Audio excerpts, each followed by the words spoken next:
Hello guys, তোমরা সবাই কেমন আছো? আমি দেবা, তোমরা এখন দেখছো দেবকুসুম ব্লগ। তো আজকে আবার আমরা যাচ্ছিলাম শক্তিগড়ে, আর আজকে আমার সাথে আছে আমার ছোটবেলার দুটো বন্ধু আর একটা হচ্ছে ভাই। আজকের পার্টিটা কিন্তু আমার তরফ থেকে, আর আমরা বেশিরভাগই কিন্তু শক্তিগড়ে আসি ল্যাংচাগুটিতে। এখানেই খাই, এখানের খাবারের কোয়ালিটি খুবই ভালো। তো আমরা এখানে নিয়েছিলাম একটা সরভাজা আর একটা হচ্ছে 20 টাকা দামের ল্যাংচা। তারপরে আমরা নিয়েছিলাম একটা কোল্ড ড্রিঙ্কস, দিয়ে আমরা চলে গেলাম এখানে টেবিলে বসে। তারপরে গল্প টল্প করছিলাম, দিয়ে তারপরে কটা ছবি ছবি তুললাম, দিয়ে তো এরপর আমরা যাবো হচ্ছে উল্লাসের স্মার্ট বাজারে। আমরা কিন্তু আজকে এসেছি স্মার্ট বাজারে ঘুরতে, সব ড্রেসগুলো পরে একটু ছবি ছবি তুলবো।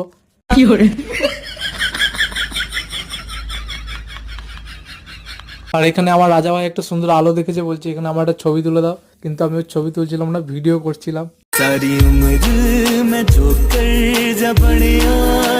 তো আমি এখানে চলে গেলাম একটা গেঞ্জি নিয়ে ট্রায়াল রুমে ট্রায়াল করতে। এখানে একটু ছবি ছবি তুলছিলাম, ভিডিও করছিলাম। তো আজকে ভিডিওটা এই অবধি। যদি ভালো লাগে অবশ্যই লাইক আর সাবস্ক্রাইব করে দেবে। টাটা।